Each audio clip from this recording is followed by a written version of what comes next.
우리가 함께 배우는 이 도표를 잠깐 또 살펴보면서 시작합니다. 지난 3주 동안은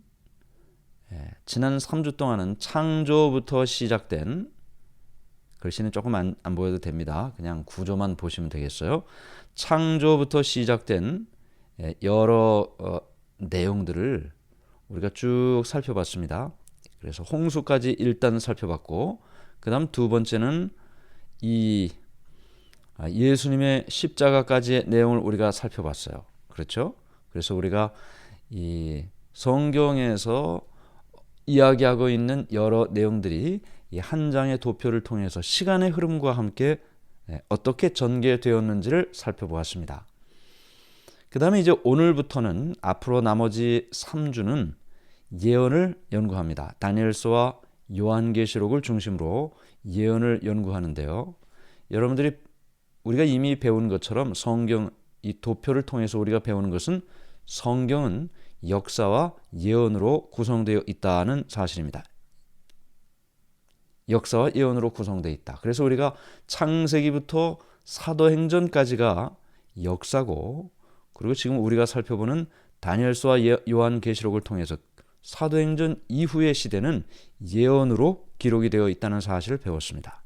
그래서 우리가 성경을 연구할 때 역사적인 부분은 사도행전까지 배울 수 있지만 예언에 관련된 것은 예언, 다니엘서와 요한계시록을 중심으로 한 예언으로만 이해할 수 있다고 했습니다. 그러므로 예언을 연구하지 않거나 예언을 이해하지 못한다면 사도행전 이후의 시대에 나타난 성경의 여러 기록들을 정확하게 이해하기가 어려운 것이죠.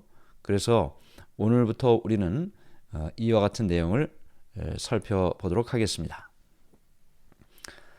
네, 여러분들이 이 도표를 얼마나 자주 보시는지 모르겠습니다. 저도 이 도표를 제 책상 바로 옆에다 두고 제가 이제 이 마스터 베드룸을 지금 이렇게 스튜디오로 꾸며놨거든요. 그래서 밥 먹으러 갈 때 한번 보고, 밥 먹고 와서 한번 보고, 나가면서 또 한번 보고, 들어와서 또 한번 보고, 그리고 저는 요즘은 이 도표를 이렇게 가만히 보는 습관이 생겼어요.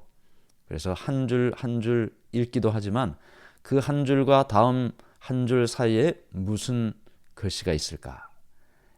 한 단어 한 단어 바라보면서 그 단어 다음에는 어떤 의미가 있을까 하면서 이 도표를 보면서 제 나름대로 쭉 이렇게 생각하는 그런 시간들을 갖고 있습니다.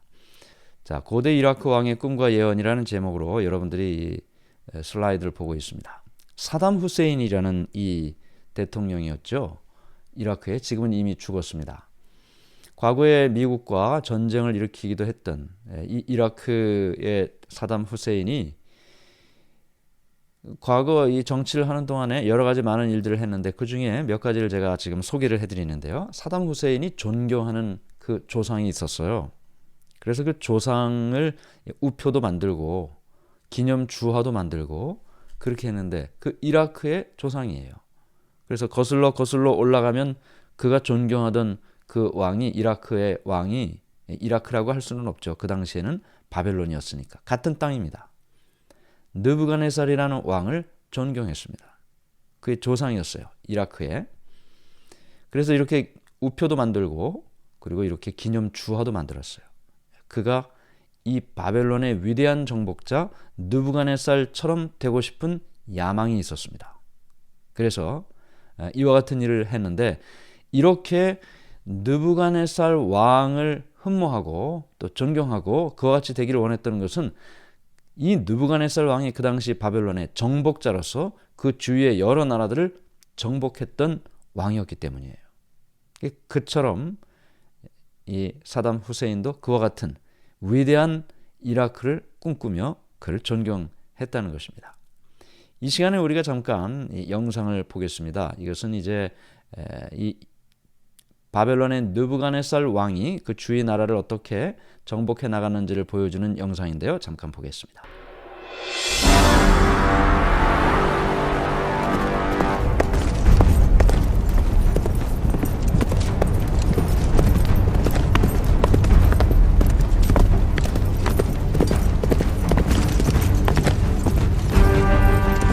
기원전 597년 3월 14일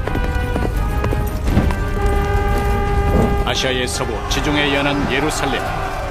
갑자기 수만 명의 병사들이 들이닥쳤습니다.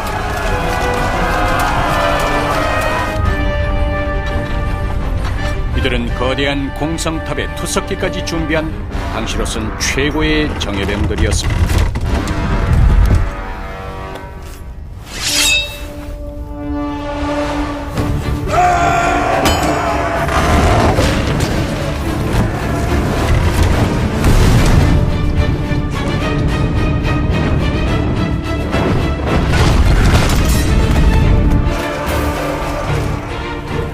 높이 12m의 성벽 위에서 예루살렘의 유대인 병사들은 극렬하게 저항했습니다.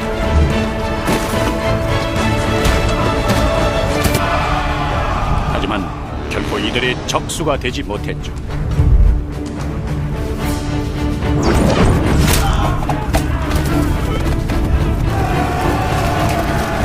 인구 9만의 예루살렘은 순식간에 잿더미로 변했고 유대인들의 성소인 솔로몬 성전도 파괴됐습니다. 이것이 지난 2600년 동안 유대인들이 겪어야 했던 민족 순환사의 첫 장면입니다. Jerusalem was destroyed, and if your important religious home city is badly destroyed, it stays in memory for a long time. 이른바 바벨론 유수, 전쟁에 패한 유대의 왕 여호아킴을 비롯해 수많은 귀족, 관료들이 바빌론으로 압송된 사건. 이때 포로들을 끌고 간 바빌론의 왕은 성경에 느부갓네살이란 이름으로 알려진 네부카드네자르 2세였고 수십일 후 유대인들은 그가 건설한 도시를 보고 눈을 의심했습니다.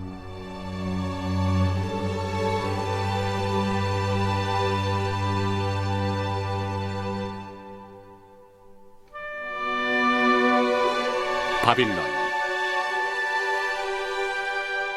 그곳은 풀 한 폭이 자랄 수 없는 사막 한가운데에 건설된 유대인들이 상상할 수도 없을 만큼 거대한 도시였습니다.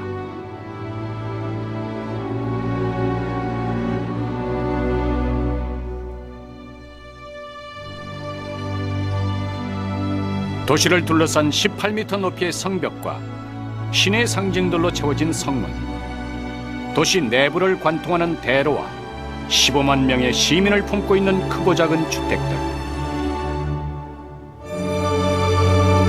거기엔 믿을 수 없을 만큼 잘 조성된 정원도 있었고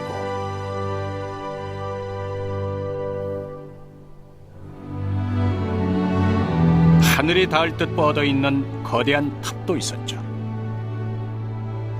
그러나 포로 신세인 유대인들에게는 이 마천루의 도시가 그저 좋아 보이지만은 않았을 것입니다. One of the great disasters to the people, the authors of the Bible, was the destruction of the city of Jerusalem, the temple of Jerusalem by the Babylonian king Nebuchadnezzar II. So they saw him as a hostile, cruel ruler who destroyed their major temple, and who took their people into exile. Obviously, they depicted him in very negative terms. 우리가 이 영상을 통해서 보는 것처럼 느부갓네살 왕은 실제로 역사에 존재했던 바벨론의 위대한 정복자였고 현재 많은 고고학자들에 의해서 발굴되고 또 확인되는 역사의 한 페이지를 장식하고 있습니다. 이렇게 바벨론의 느부갓네살이 예루살렘을 침공했고 성과 성전을 다 불태웠고 그리고 많은 사람들을 포로로 잡아갔는데 그 중에 다니엘이라는 하나님을 신실히 믿는 사람이 있었죠. 그리고 이 다니엘은 바벨론의 왕궁 학교에 입학을 했고 여러 사람들과 함께 바벨론의 교육을 받게 됩니다. 다니엘서 2장에 나타난 사건은 바로 이 느부갓네살 왕, 역사에 기록된 느부갓네살 왕이 어느 날 꿈을 꾸고 그가 이 꿈의 내용을 잊어버린 후 이 꿈의 내용을 알아맞히는 사람을 찾아내는 이런 일 속에서 성경은 이야기가 진행되고 있습니다. 그때 다니엘이 하나님을 신실히 믿었던 다니엘이 느부갓네살 왕에게 꿈의 내용을 이야기해주고 또 성경은 그 꿈의 내용뿐만 아니라 해석을 기록하고 있습니다. 다니엘서 2장 31절에 왕이여 왕이 한 큰 신상을 보셨나이다. 그 신상이 왕의 앞에 섰는데 크고 광채가 매우 찬란하며 그 모양이 심히 두려우니. 느부갓네살 왕이 잃어버렸던 그 꿈을 다니엘이 이야기를 해 주었습니다. 그리고 그 꿈의 내용을 이야기함과 함께 해석까지 하게 되죠. 자, 꿈의 내용을 이렇게 보게 됩니다.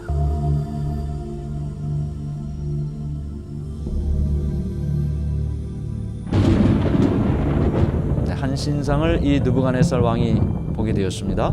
머리는 정금으로 만들어졌고 가슴과 두 팔은 은으로 만들어졌고 배와 넓적다리는 구리, 노수로 만들어졌고 두 종아리는 철, 그리고 발과 발가락은 철과 진흙으로 만들어진 그런 나라였습니다. 그런데 이 발과 발가락으로 만들어진 이와 같은 이 신상 보고 있을 때 하늘에서 사람의 손이 닿지 않은 뜨거운 돌이 날아오게 되죠. 신상의 발 부분을 치게 됩니다. 신상은 산산조각이 나서 바람에 불려 다 날아가 버리고 돌만 태산을 이루었다. 이것이 느부갓네살 왕이 꾼 꿈의 내용이었습니다. 이와 같은 꿈을 꾸고 이제 다니엘이 느부갓네살 왕이 꾼 이 꿈을 해석을 하게 되죠. 기원전 605년에 진행된 이와 같은 일이 하나님께서 느부갓네살 왕에게 주신 꿈과 또 그것을 해석하는 다니엘을 통해서 그 시대 이후에 일어날 여러 역사를 예언하고 있는 것입니다. 그래서 우리는 이와 같은 성경의 말씀들을 예언이라고 부릅니다. 그 시대뿐만 아니라 성경이 기록되는 그 당시 시대뿐만 아니라 그 이후의 시대를 일어날 일들을 미리 기록한 것, 그것을 예언이라고 성경은 이야기하고 있죠. 그래서 느부갓네살 왕이 왜 이와 같은 꿈을 꾸었는가? 하나님께서는 또 왜 이와 같은 꿈을 그에게 주셨는가? 어느 날 느부갓네살 왕이 왕궁 꼭대기에 올라가서 저 바벨론 성 안을 바라보게 되었습니다. 아까 우리가 영상을 통해서 본 것처럼 느부갓네살 왕은 위대한 정복자였습니다. 사막과 같은 그런 땅에 위대한 바벨론 성을 세우고 정복했던 왕이었어요.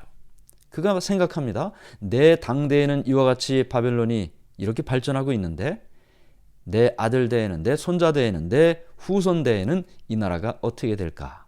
라고 생각하고 있던 이 느부갓네살 왕에게 하나님께서는 꿈을 통해 그 자식 대에는, 그 손자 대에는 어떤 일이 일어나고 그 이후의 시대에는 어떤 일이 일어날 것인지를 꿈을 통해 말씀해 주신 것입니다. 다니엘이 바로 그 예언을 해석했고 오늘날 우리는 2600년이 지난 이 시대에 성경에 기록된 그와 같은 예언이 역사적으로 어떻게 성취되었는지를 역사를 통해서 살펴보고 있는 것입니다.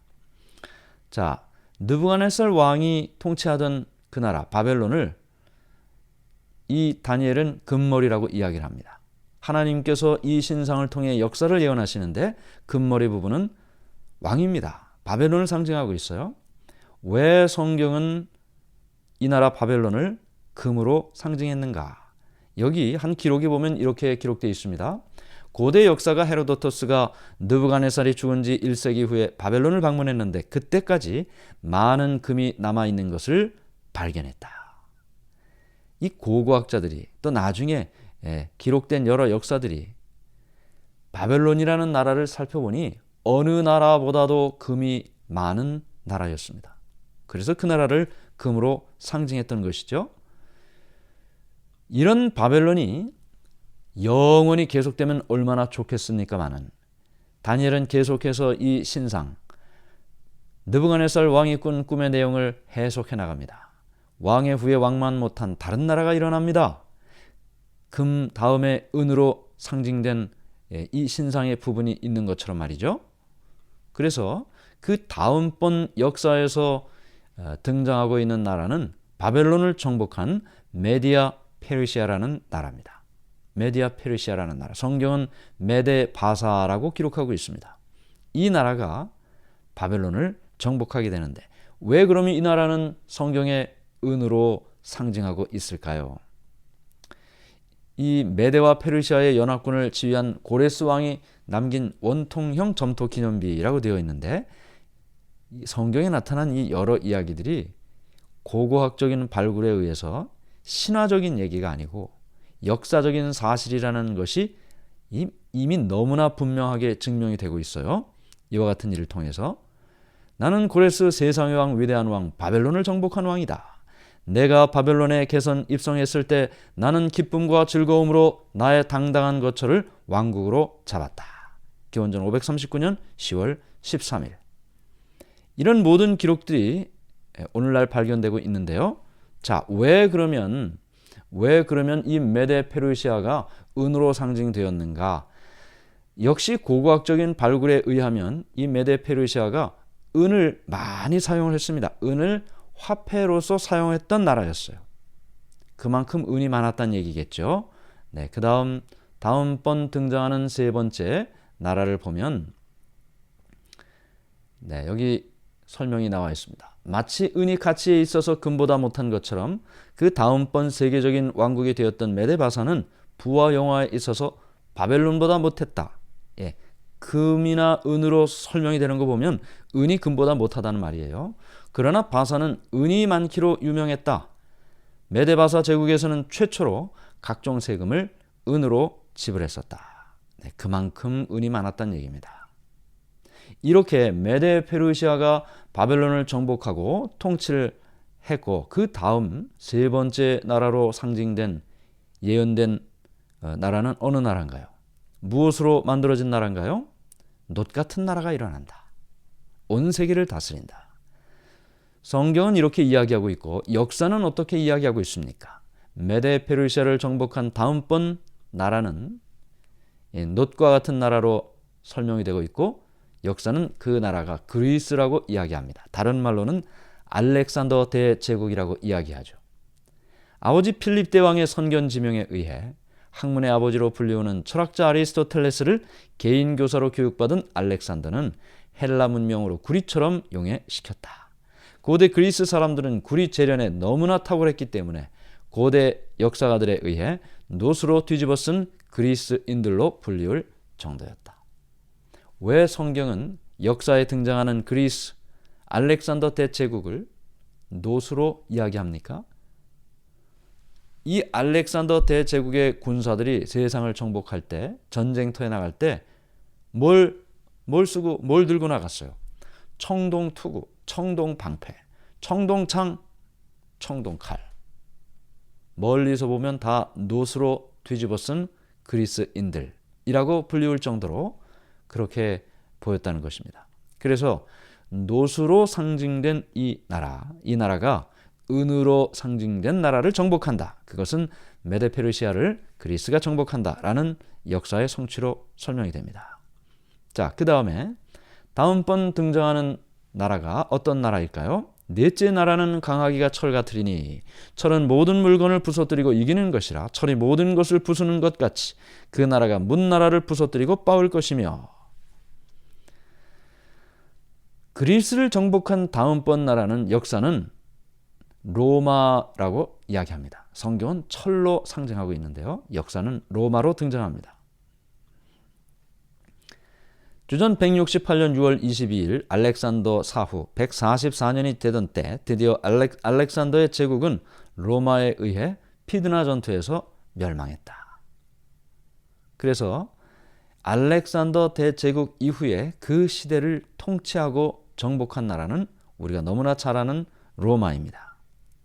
이 로마 나라가 정말 여기 지금 에드워드 기번스라는 사람이 쓴 로마 제국의 쇠망사 책에 기록된 것처럼 전투에서는 종종 진 적이 있지만 전쟁에서는 진 적이 없습니다.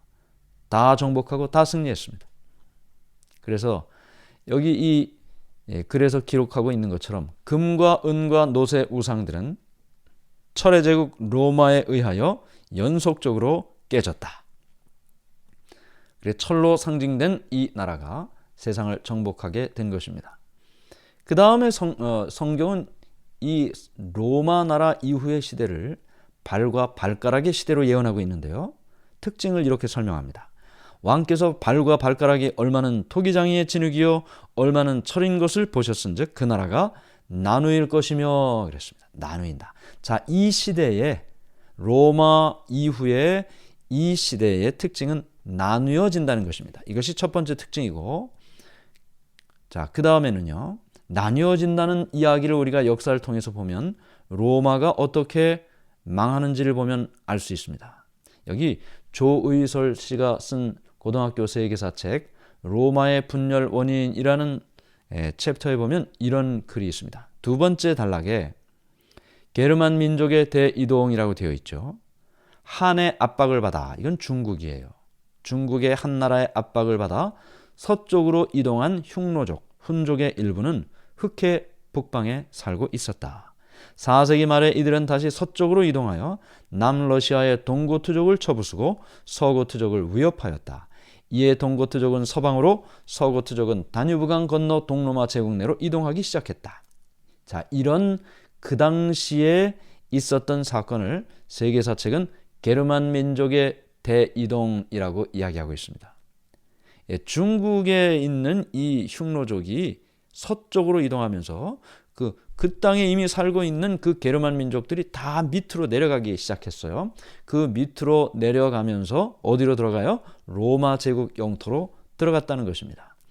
이런 과정을 통해서, 자, 지금 이제 지도로 설명이 되죠. 오른쪽에 훈족이라고 되어 있고, 훈족이 서쪽으로 이동하면서 섹슨, 롬바르드, 부르근드, 프랑크, 반달, 이 모든 게르만 민족들이 서쪽으로 또는 남쪽으로 이동하면서 서로마 제국을 다 차지하기 시작을 했던 것입니다.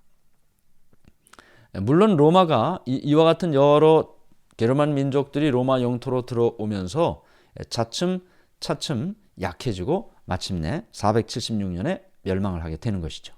그러면서 이제 서로마가 멸망된 이후에 게르만 민족들이 각각의 땅을, 이 각 그 족속들이 각각의 땅을 차지하고 삽니다. 여러분들이 보시는 대로 영국은 앵글로색슨이에요. 그렇죠? 앵글로색슨이 차지하면서 지금의 영국이 되고, 프랑크족이 차지해서 프랑스가 되고, 이렇게 알레마니, 롬바르드, 동고트, 헤루라이, 부르근디, 서고트, 수에비, 반달까지, 이 나라가 만일 10개의 나라라면 여러분 발과 발가락의 시대가 발가락이 10개라는 것과 일치한다는 이런 공통점을 우리가 생각해 보지 않겠습니까? 10개의 나라로 나뉘어집니다. 발과 발가락의 시대가요. 자, 이렇게 나뉘어지는 것이 이 시대의 특징이라면 현재는 이와 같은 나라로 존재하고 있습니다. 이 시대의 특징이라면 두 번째 특징을 이렇게 이야기합니다. 왕께서 철과 진흙이 섞인 것을 보셨은즉 그들이 다른 인종과 서로 섞일 것이나 피차에 합하지 아니함이 철과 진흙이 합하지 않음과 같으리이다. 자, 나뉘어지는 것이 첫 번째 특징이고, 두 번째는 합하지 않는 것이 두 번째 특징입니다.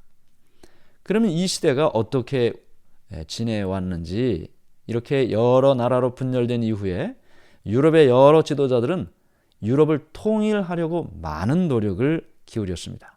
과거의 알렉산더 대제국처럼, 로마처럼, 바벨론처럼 통일시키기를 원했어요. 그 중에 한 가지 방법이 왕실과의 결혼입니다. 영국의 왕자와 프랑스의 공주가 결혼을 하고, 프랑스의 왕자와 노르웨이의 공주가 결혼을 하고, 이렇게 왕실 간의 결혼을 통해서 이 유럽을 이렇게 한 나라처럼 운영하기를 원했어요. 그러나 우리가 아는 것처럼 성공하지를 못했습니다. 피차에 합하지 아니하리라는 이 성경의 말씀대로 합쳐지질 못했습니다. 그 이후에 유럽의 여러 지도자들, 스페인의 칼 5세, 프랑스의 루이 14세 다 노력했지만 피차에 합하지 않는다는 성경의 예언은 계속 유지가 됐습니다. 이런 모든 사람들의 등장 속에 프랑스의 나폴레옹이 또 등장하죠. 내 사전에 불가능은 없다 했지만 워털루 전투에서 그도 역시 패배하면서 성경의 말씀대로 피차에 합하지 않는다는 약속은 지금까지 계속되고 있습니다.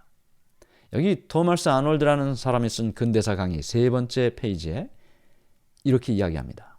이 엄청난 세력을 꺾은 주요 적대 세력은 누구였는가?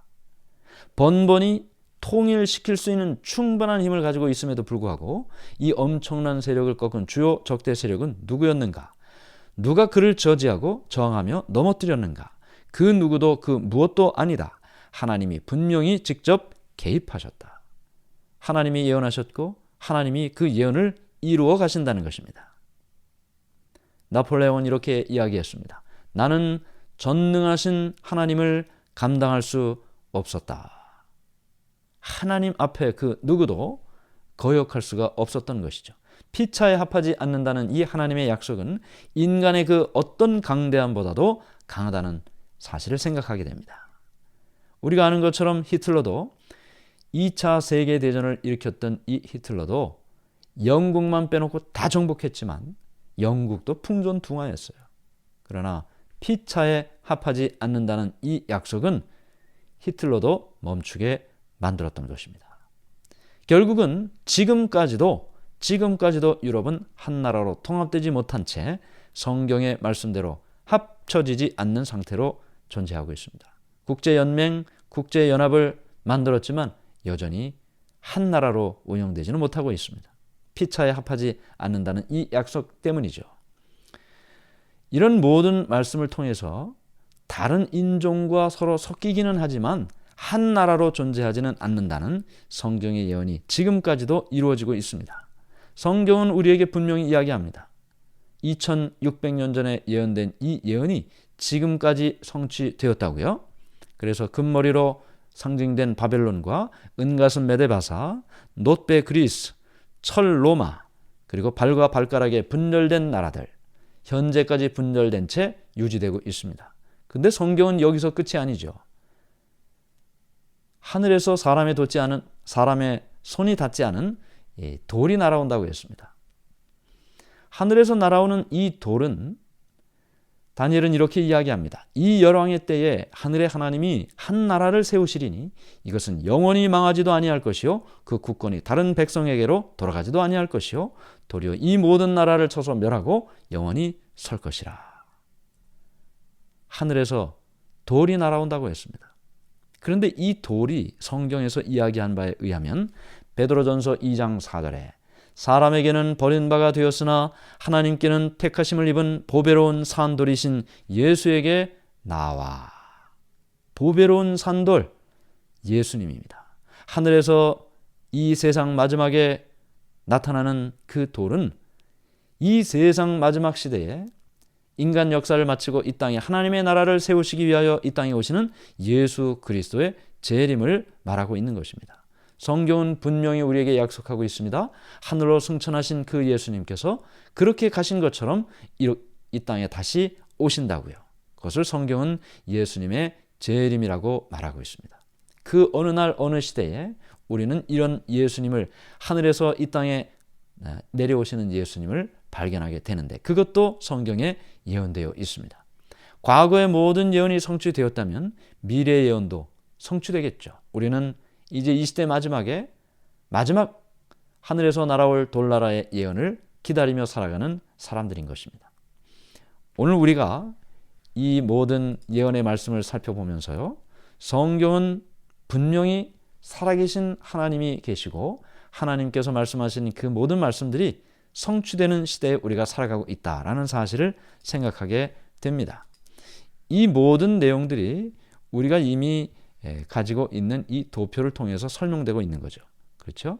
다니엘서 2장 여러분들이 보시는 이 장면에서 지금 제가 말씀드린 모든 내용이 오른쪽으로 진행되면서 이 도표에서 설명되고 있다라는 사실을 생각하시면 되겠습니다. 네, 오늘 다시 한번 말씀을 드립니다. 2600년 전 사담 후세인이 그토록 존경했던 역사적인 인물 느부갓네살 왕이 꾼 꿈이 다니엘을 통해 오늘날 우리 시대를 포함해서 전 역사를 예언하고 있고 그 예언이 성취되었고 성취되고 있다. 그 사실은 말씀하시고 예언하신 하나님이 지금도 살아계셔서 이 세상의 역사를 주관하고 계신다는 사실을 깨닫게 됩니다. 이렇게 인도하신 하나님께서 오늘도 살아계셔서 우리의 인생도 인도하신다는 사실을 생각하고 하나님을 따라 살아가는 우리 모두가 되기를 간절히 바랍니다. 기도하겠습니다. 하늘에 계신 하나님 아버지, 하나님 은혜를 감사합니다. 오늘 우리는 2600년 전에 이 땅에 살았던 우리와 똑같은 사람이었던 느부갓네살 왕, 그에게 주셨던 하나님께서 주셨던 예언이 역사적으로 어떻게 성취되었는지를 보았습니다. 역사에 성취되는 선상에 살아가고 있는 우리 모두가 하나님의 살아계심과 여전히 살아계셔서 이 세상을 주관하시는 하나님을 따라 살아가는 우리 모두 되게 인도해 주시옵소서. 예수님 이름으로 기도드리옵나이다. 아멘.